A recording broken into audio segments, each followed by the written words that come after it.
Assalamu alaikum students, welcome you all in your grade 8 physics class. This is a new subject for all of you, but this subject is very informative and interesting. I hope you will take interest. Now let me introduce you to this book. This is a book of grade 9, but you will read 2 chapters in grade 8 and others in grade 9. I am on the table of contents and there are total 9 chapters named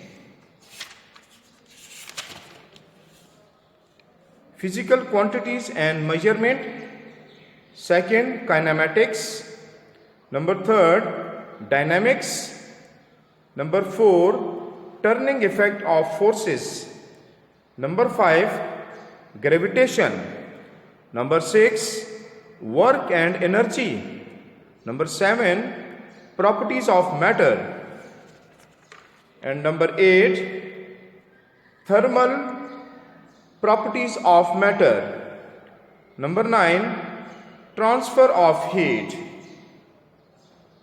And we will start chapter number 1, Physical Quantities and Measurement. So, today we will discuss about contribution to science by Islamic world. Page number 4.